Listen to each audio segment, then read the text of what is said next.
todo lo que conocíamos quedó destruido en un instante. Meses de trabajo, esfuerzo y sacrificio se desvanecieron bajo el agua en solo minutos. La tragedia nos golpeó con una fuerza devastadora, dejándonos con la sensación de haberlo perdido todo. Pero hay algo que no puede ser destruido: nuestra fe. Creemos que Dios nos ha puesto aquí con un propósito mayor. Donde nosotros vemos una tragedia, Él ve salvación. Donde vemos caos, Él ve vidas restauradas.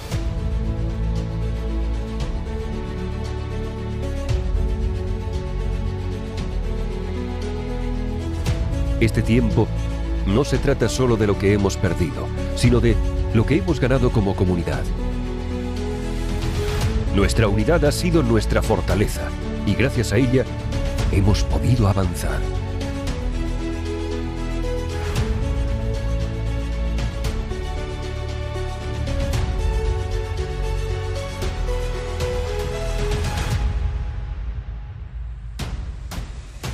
En solo 2 días, a través del esfuerzo incansable de todos, nuestra iglesia fue transformada.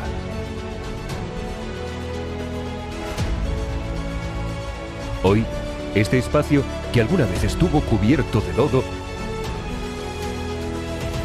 es ahora un centro de ayuda y distribución para los que más lo necesitan.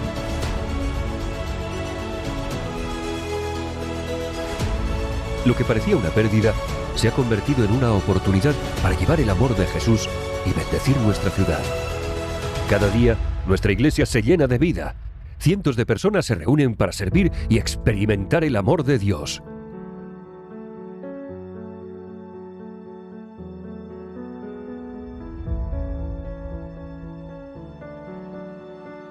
Estamos siendo testigos de su obra, no solo confortando a los afectados,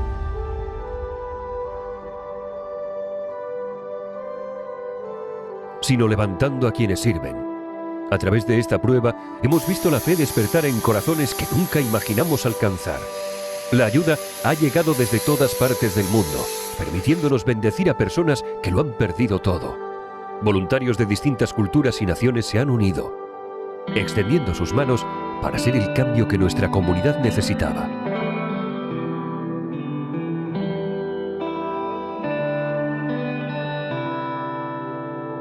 Gracias a cada persona que ha sido parte de esta misión, porque no solo limpiaron un espacio, sino que restauraron vidas y mostraron a Jesús de una manera tangible. Cada mano que se sumó, cada corazón que se entregó, forma parte de esta misión de esperanza.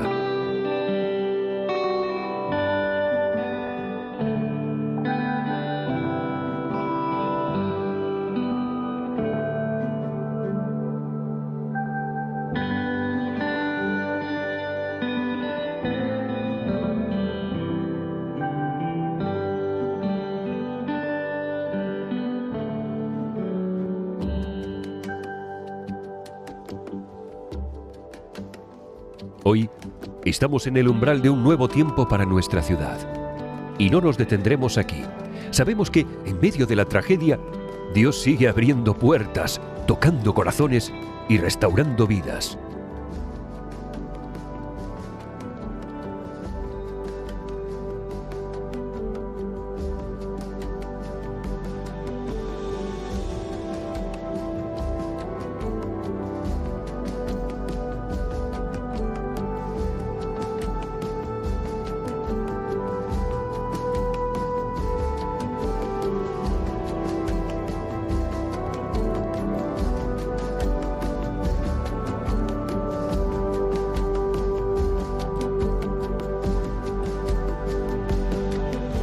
Iglesia, esto es solo el comienzo.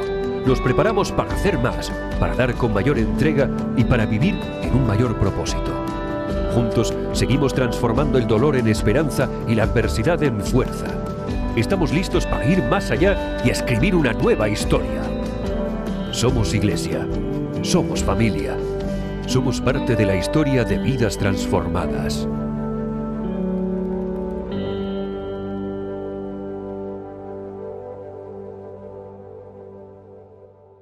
Hemos podido ser parte de una experiencia bonita y agria al mismo tiempo. Bonita porque ves que en medio del caos hay mucha gente que se quiere sumar a un cambio.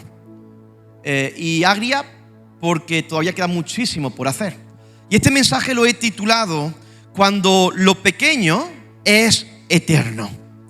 Cuando lo pequeño es eterno.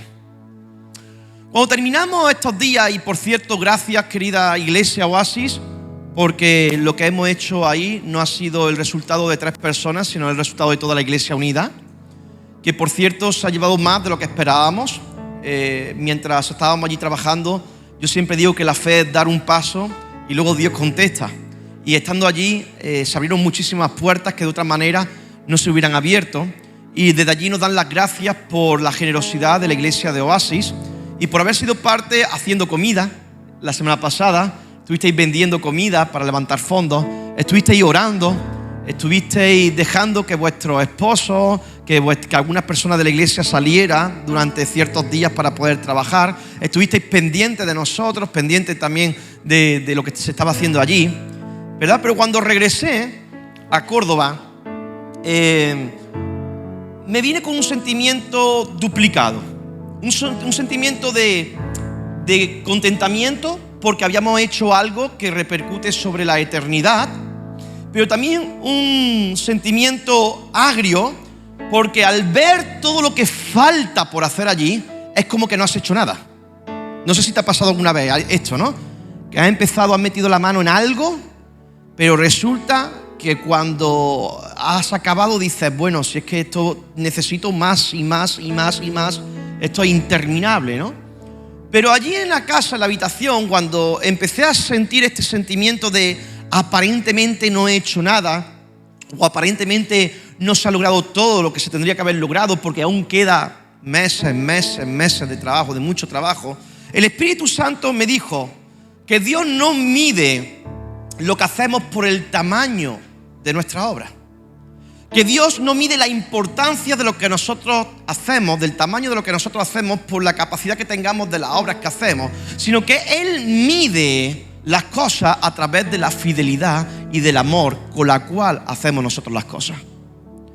Porque cuando nosotros observamos este mundo, incluso en nuestras propias vidas, podemos decir, hay tanto y tanto y tanto por hacer que podemos minusvalorar lo que sí Dios ya ha hecho en nosotros.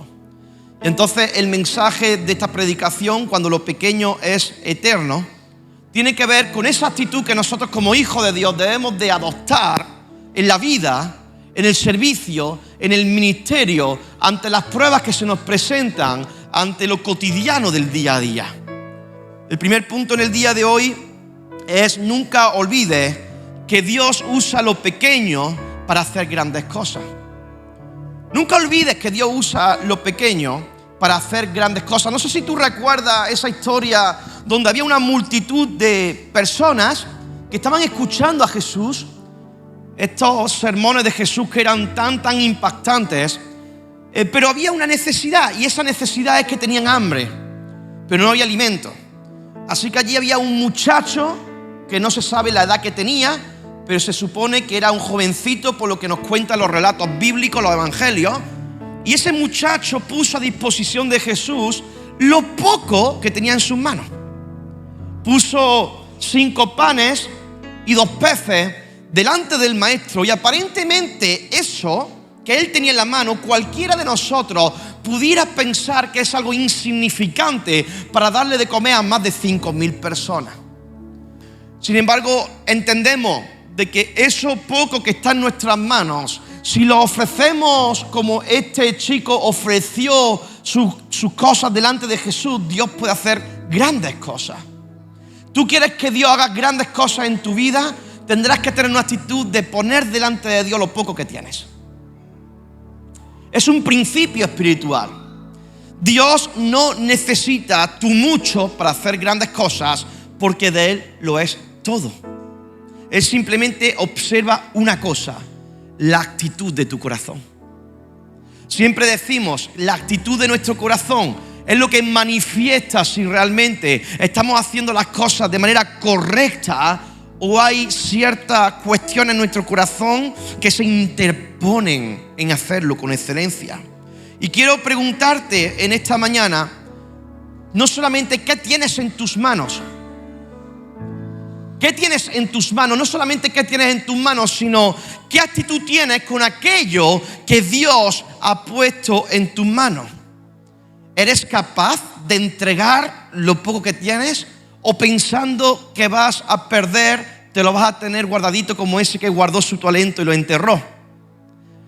Porque la historia nos dice de que todos los hombres que Dios, todas las mujeres que Dios usó, no tenían nada que ver con ser gente espectacular o extraordinaria, pero tenían una actitud de entregarle todo al Señor. Y esa es la actitud que los hijos de Dios, que los hermanos de Oasis deben tener en sus vidas. Si queremos ser bendecidos, si queremos ser prosperados, si queremos que nuestra vida espiritual vaya en aumento, tenemos que entender que Dios no necesita 5 horas de oración para usarte, pero que si empiezas con 1 minuto, Dios puede hacer grandes cosas con ese minuto. Dios no necesita que seas una persona aferrado a una gran capacidad teológica, pero si comienzas leyendo un versículo, Dios puede hacer cosas grandes a través de tu vida. Dios no necesita que pongas todo tu ser delante de Él para que lo cambie por completo, pero si tú tomas una mínima área donde tú sabes que Dios tiene que trabajar y la pones en las manos del Señor, te aseguro que Dios puede hacer grandes cosas. ¿Sabes por qué hay personas que menosprecian lo poco? Porque la cultura de este mundo ha entrado a su corazón. La cultura de este mundo ha entrado al corazón. Y cuando la cultura de este mundo entra en el corazón, te hace creer que solamente eres válido cuando tienes mucho. ¿No te ha pasado? Que a veces pareciera como que nos gustaría ser como Amancio Ortega dentro de la empresa, ¿no? Del mundo de la empresa, ¿no?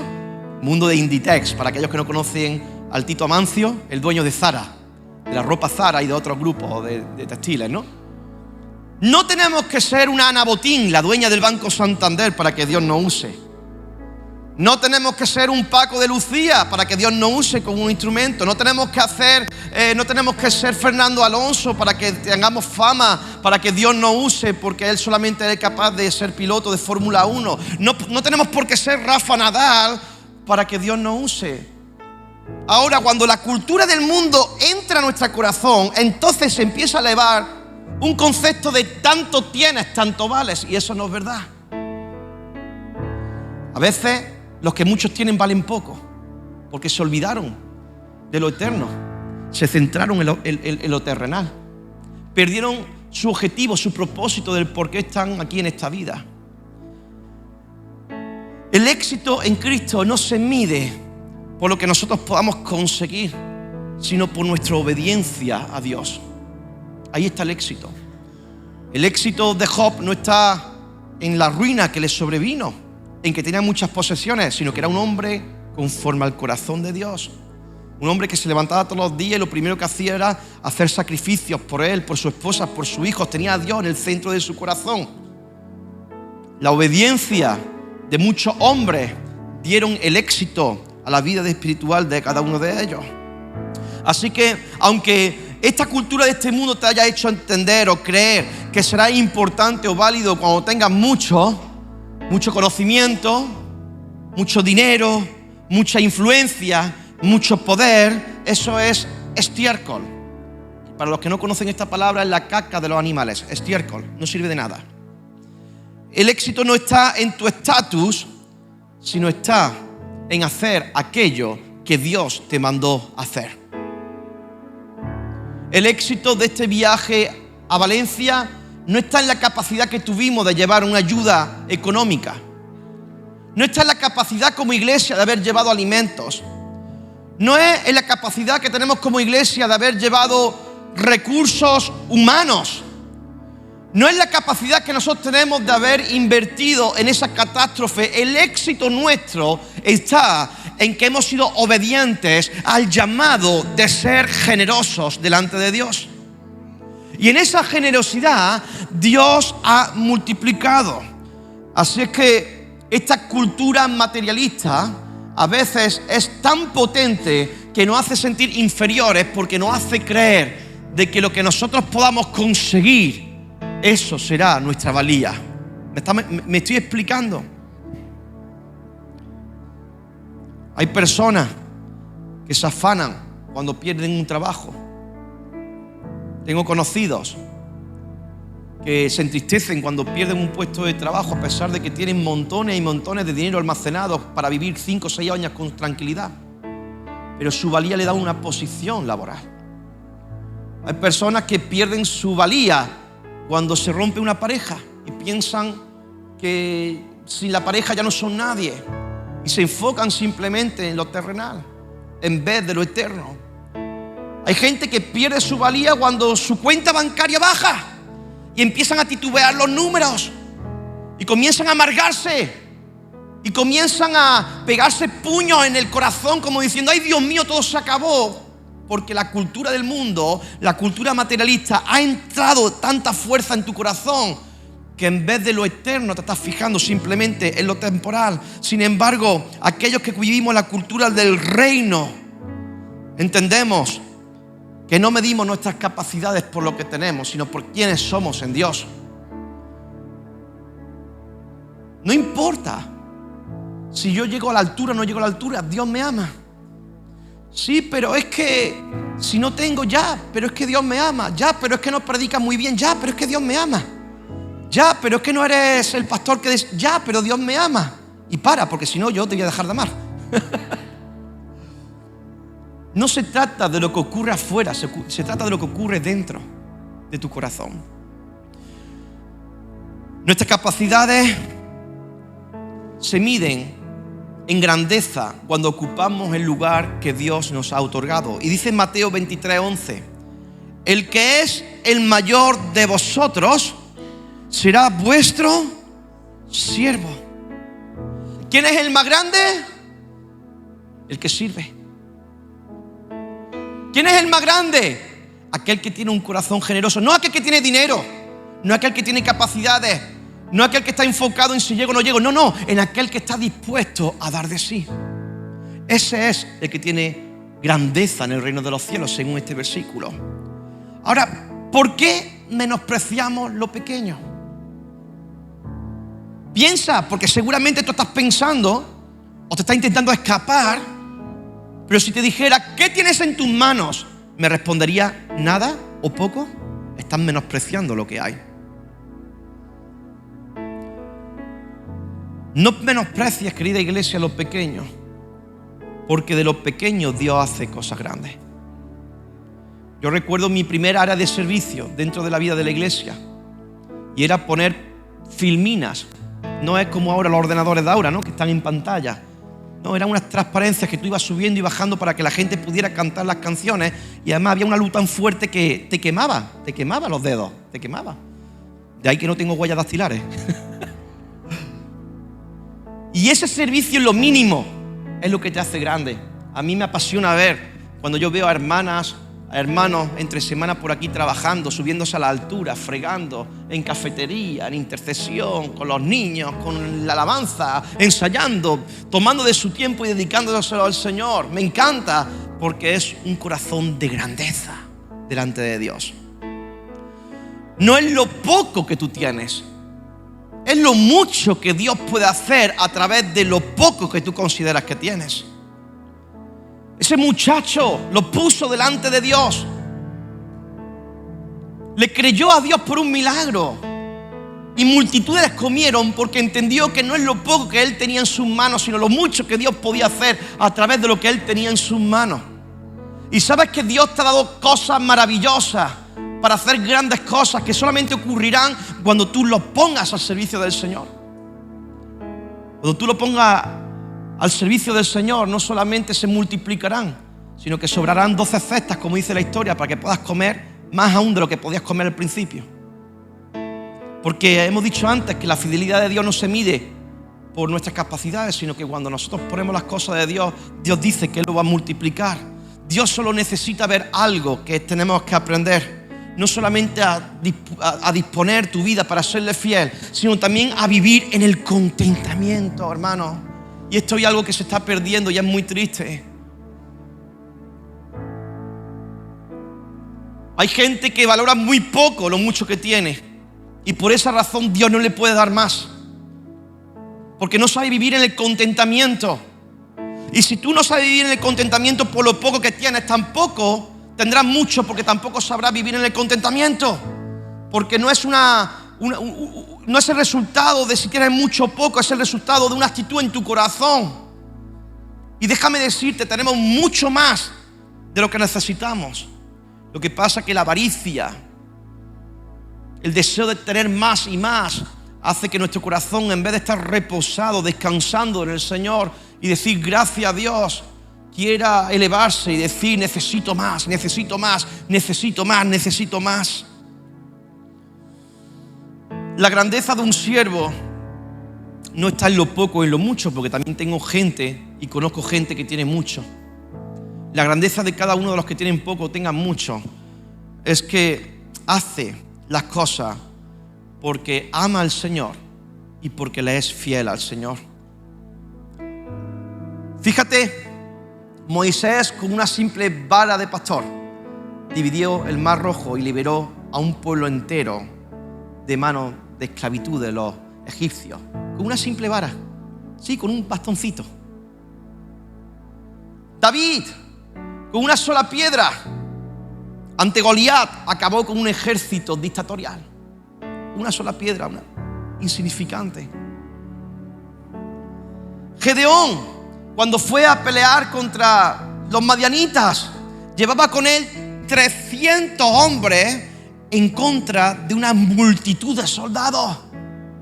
Pero entendió Gedeón que su victoria no vendría por su capacidad de enfrentar la guerra con un ejército, sino la capacidad de creerle a Dios con lo poco que tenía, de que Él es capaz de ganar a un ejército enemigo.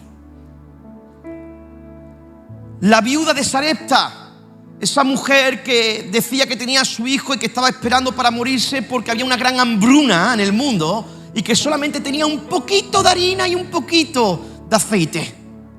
Y en vez de guardárselo para ellos, lo pusieron a disposición del hombre de Dios, del profeta. Y por cuanto obedecieron, dice la palabra, que en todo el tiempo de la hambruna, la harina y el aceite no escaseó en su casa. El niño de los panes y los peces lo puso delante del Señor y Dios los multiplicó. ¿Qué es lo que tienes en tu vida? Porque con lo que tienes Dios puede hacer cosas grandes. Dios puede hacer cosas grandes. No olvides que Dios usa lo pequeño para hacer grandes cosas. El segundo punto es que nunca olvides que invertir en lo eterno es mejor que invertir en lo temporal. Lo sucedido en Valencia es claramente lo que Jesús comentó en los versículos. Lo que ocurrió en Valencia y lo que ocurre en muchos lugares del mundo, no solamente en Valencia. Por ahí, por el telediario, de un momento a otro, dejaron de emitir las noticias de las guerras que hay en diferentes tipos de países, porque la noticia de ese día era Valencia.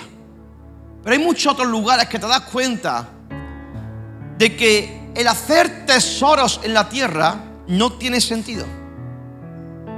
Nosotros que hemos recorrido esas calles de Valencia, esas calles de Sedaví, hemos podido ver cómo lo han perdido todo.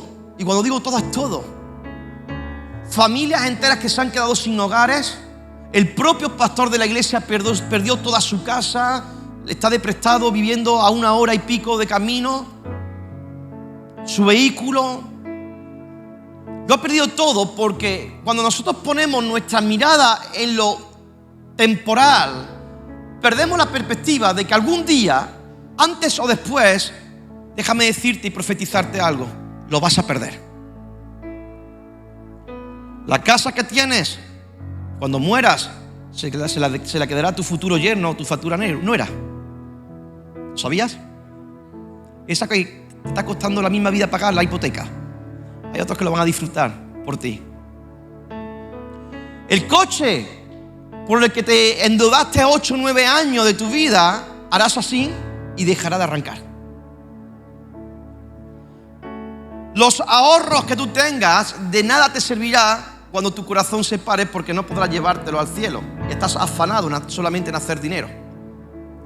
Tu diploma que tanto trabajo te costó, llegará el día que nadie lo leerá. Esos amigos que tú piensas que hoy tienes, algún día se fumarán por el camino. Algunos porque cambiaron de ciudad, otros porque ya no quieren estar contigo, otros porque fallecerán, o porque fallecerás tú, los dejarás en el camino, a tu esposa, a tu esposo, los dejará en el camino, tu hijo.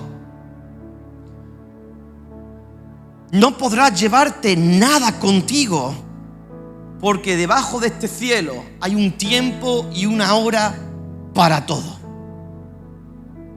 Sin embargo, cuando tú miras lo eterno, te das cuenta que no merece la pena luchar tanto por lo terrenal. Hay ciertas cosas terrenales que es bueno que tú luches por ellas. Yo lucho cada día para que mi esposa y mi hijo tengan un buen lugar donde vivir, tengan un buen lugar donde poder comer. Y es bueno. Lo que no es bueno es afanarme por todo eso. Y muchos de nosotros hemos perdido la perspectiva de que nuestra vida está aquí para enfocarnos en lo eterno y no en lo temporal, en lo que vale la pena. Dice la Biblia en Mateo 6, 19 al 20, no os hagáis tesoros en la tierra, donde la polilla y el horrín corrompen, y donde ladrones minan y hurtan. Mas haceos tesoros en el cielo, donde ni la polilla ni el horrín corrompe, y donde los ladrones no minan ni hurtan. Jesús mismo dice y nos dice, no te hagas tesoros en la tierra. ¿Y qué estás haciendo tú? Si Jesús estuviera aquí presente en medio de nuestra reunión y Él no estuviera predicando, podríamos decirle que estamos enfocados en hacer tesoros en el cielo o que estamos afanados por lo que está ocurriendo en la tierra. Porque la palabra es clara. Llegará un momento donde la polilla y el orín lo corromperán. Y en la antigua historia era muy curioso, porque las personas medían su valía, su riqueza, por comprar ciertos tipos de ropa prestigiosa. Estaban hechas de un material diferente, de lino, de seda, de lana. Y lo que ocurría es que plagas enteras llegaban a esos lugares y se comían por completo la ropa. Pero no es que dejaban un roal, no, esas plagas llegaban y como un viento los desmenuzaban completamente. La polilla tiene esa capacidad de destrozar cuando vienen en plagas todo lo que para uno es valioso. Y cuando Jesús dice, no hagáis vuestros tesoros en la tierra, donde la polilla, el horrín los corrompen, tiene que ver con ese significado espiritual de no invertir tu vida en todas esas cosas que al final se desgastan en la vida.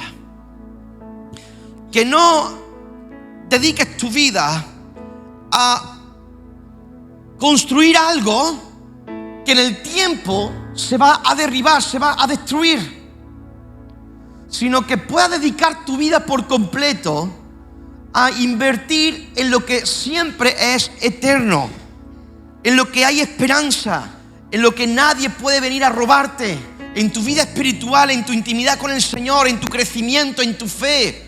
Cuando tú te inviertes tu vida en enfocarte en eso, déjame decirte que no hay nada ni nadie que te pueda desviar, porque Dios es eterno y lo eterno siempre permanece. Siempre permanece. Así que Jesús contrasta los tesoros terrenales, la polilla, el orín, para destruir con los tesoros celestiales, que son eternos e incorruptibles. Podríamos definir como tesoros terrenales eso que tiene que ver con adquirir posesiones materiales, riqueza, logros humanos y todo lo que pertenece al mundo temporal. Sin embargo, los tesoros celestiales reflejan el reino de Dios a través de valores y a través de frutos. Se reflejan a través de la fe, de la obediencia, del servicio a los demás, de una relación íntima y personal con el Señor. Juan 6:27 dice: trabajad no por la comida que perece, sino por la comida que a vida eterna permanece, la cual el Hijo de Dios, el Hijo del Hombre os dará. Te lo vuelvo a repetir: trabajad. Iglesia, trabaja no por la comida que perece, que se echa a perder, sino por esa comida que te lleva a la vida eterna. Enfócate, iglesia.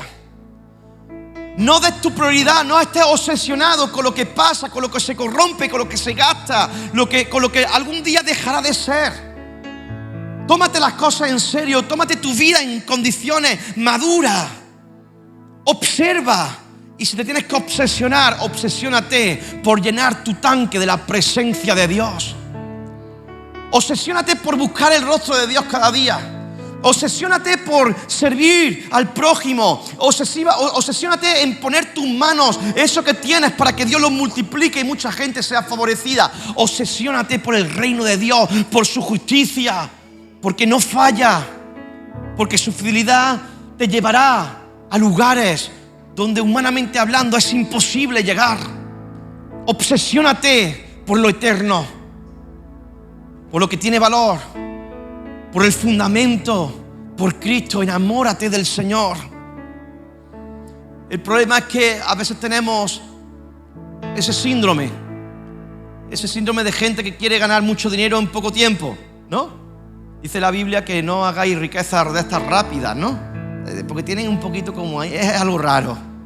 Pero hay gente que sabe invertir. Hay gente que sabe invertir, por ejemplo, en bolsa. Ellos saben que lo que pongan en esa bolsa no lo pueden tocar hasta 30 o 40 años más tarde. Dices, 30 o 40 años voy a tardar en recuperar el dinero. No vas a recuperar el dinero. Vas a recuperar más de lo que tú hubieses imaginado que vas a ahorrar. Y en el campo espiritual ocurre lo mismo. Hay gente que invierte y piensa que de la noche a la mañana va a producir un cambio en sus vidas. Y no entienden que si comienzas a mirar en cambios momentáneos, te frustrará, porque Dios tiene su tiempo para todo. Ahora, lo que sí te puedo decir, que lo que uno siembra, eso recoge. Y cuando tú siembras para el Señor una vida consagrada, íntegra, dedicada a Él, te puedo decir de que vas a recibir mucho más de lo que tú puedes llegar a conseguir con tus propios esfuerzos. Hemos visto que no debemos olvidarnos de que Dios usa a los pequeños para hacer grandes cosas, lo que llamamos fidelidad, ser fiel donde estás. No te muevas, y si no te estás moviendo, comienza a moverte, porque te estás perdiendo muchas cosas que solamente las vas a conseguir en el momento que pongas lo que tienes en tus manos delante del Señor. Hemos visto que invertir en lo eterno es mejor que invertir en lo temporal. Y para terminar, vamos a hablar acerca de que nunca olvides que unidos hacemos la diferencia. Y eso se llama amor. Hay un versículo que la gente lo toma solamente para cuando se van a casar. Seguramente lo habrás escuchado. Está en Eclesiastés 4. Dice así la palabra del Señor: mejores son dos que uno, porque tienen mejor paga de su trabajo. Porque si cayeren, el uno levantará a su compañero, pero ay del solo, que cuando cayere no habrá segundo que lo levante. También, si dos durmieren juntos, se calentarán mutuamente. Mas ¿cómo se calentará uno solo?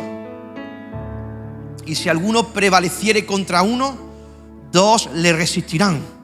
Y cordón de 3 dobleces no se rompe pronto. Y es cierto que este versículo lo toman muchas parejas que están a punto de casarse, o tenemos que meterlo en muchas parejas que están a punto de divorciarse, que también pasa. Tenemos que recordarles los beneficios de estar juntos, ¿verdad? Hay gente que piensa que estando solo le va a ir de maravilla. Todo lo contrario. Dios diseñó el poder que hay en la unión. Cuando andamos solos, pues nos cuesta todo el doble, ¿verdad? Así que los que estén solteros, cásense a su debido tiempo. Si sois jóvenes, si son muy adultos, cásense, hagan ya algo. Pero no solamente esto habla del ámbito matrimonial, sino que hay principios. De hecho, este versículo ni siquiera se toma en un ámbito del matrimonio en el libro de Eclesiastés. Está hablando de las reglas, las normas que tienen que ver cuando estamos en comunidad y en la vida. Porque el libro de Eclesiastés para mí es el resumen de lo que es la vida al día a día, ¿no? En el diario. Y Eclesiastés, Salomón, reflexiona sobre la vida, sobre las realidades humanas, desde una perspectiva práctica, pero al mismo tiempo muy espiritual. Te dice, 2 son mejor que 1. Te está hablando de la ventaja que trae trabajar en equipo. Ya sean amistades, ya sean relaciones laborales, ya sea en un ministerio en el cual tú estés trabajando, ya sea en cualquier esfuerzo en conjunto, cuando hay 2 o más trabajando por una misma causa, el peso se reparte entre todos. Si cayere uno, el otro de sus compañeros lo levantará. Y eso subraya la idea de que es muy importante que nosotros tengamos a alguien en quienes apoyarnos, porque pasaremos momentos de debilidad. Y algunos de vosotros seguramente viváis la vida sin querer contar nada de lo que te está ocurriendo. Y es un gran error, porque Dios nos diseñó a cada uno de nosotros para vivir en comunidad, para estar juntos. A tal manera que dice, sabes que si tú te vas a caer, porque llegará un día que te vas a caer, ¿quién te ayudará a levantarte? Porque cuando estamos fuertes, tenemos 22, 30 o 35 años, nos levantamos rápido, pero cuando tenemos 60 años, una caída de una persona de 60 años, una caída de una persona de 80 años, necesita a alguien que la levante. La vida espiritual es lo mismo. Hay momentos donde tú ya no vas a tener fuerza y necesitas a alguien que te levante. Y para eso está la iglesia del Señor. Para que las personas que se sientan solos no se sientan solas. Pero no puedes mantener una actitud de callarte.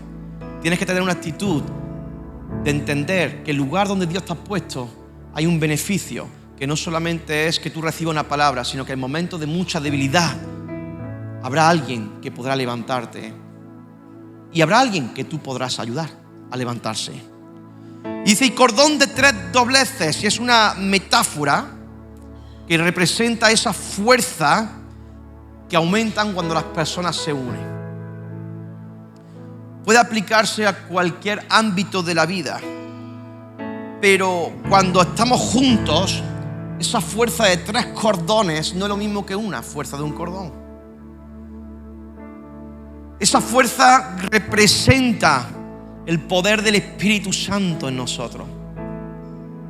Porque cada uno de nosotros está lleno del poder del Espíritu Santo, y cuando juntamos poder con poder del Espíritu Santo, grandes cosas suceden.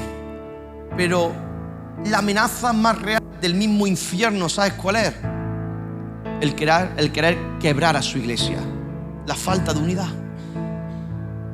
Hemos visto, y más ahora que tenemos acceso a las redes sociales y que podemos ver todo, cómo cada día más y más y más iglesias se dividen. ¿Sabéis por qué? Porque ha habido una brecha donde el diablo ha usado para quebrar la unidad espiritual. Porque cuando una iglesia está unida, no hay nada ni nadie, ni el mismo infierno puede contra ella. ¿Viste todas las artimañas que el infierno ha diseñado? Es incapaz de vencer a una iglesia que está unida. No importa cómo se llame el nombre. Lo que ha sucedido en España, en Valencia, es un claro ejemplo de la unidad en medio de un caos. Si todos esos que se sumaron a Valencia hubiesen dicho, bueno, tengo poca cosa, no tengo mucho, mejor me quedo en casa, ¿qué hubiera pasado? Que los graneros no hubiesen estado llenos de alimentos. Nosotros tuvimos que traernos ciertas cosas para acá, porque cuando llegamos a entregarlas, dice, mira, no vengáis más, estamos hasta arriba, gloria a Dios. Un país unido en medio de gente que quiere destruirlo. Yo te estoy hablando de posiciones políticas, estoy hablando de una actitud en el corazón del ser humano. Así es que son 3 características que no debemos olvidar sobre el valor de nuestras vidas. Dios usa lo pequeño para hacer grandes cosas. Invierte tu vida en lo eterno, porque es mejor que invertir en lo terrenal. Y unidos hacemos más, hacemos la diferencia, hermano. Que el Señor siga haciendo de la iglesia de Oasis un lugar donde nunca nos creamos autosuficientes y que nunca pensemos que eso poco que podamos tener, Dios es incapaz de multiplicarnos, sino que todo lo contrario, que cada uno de vosotros y cada uno de estos asientos que hoy están libres se llenen de personas, no para escuchar solamente un mensaje, sino para hacer el mensaje de Cristo en esta tierra. Poder poner en sus manos lo que Dios le ha dado y ver cómo Dios multiplica todas las cosas. Amén. Que el Señor os bendiga.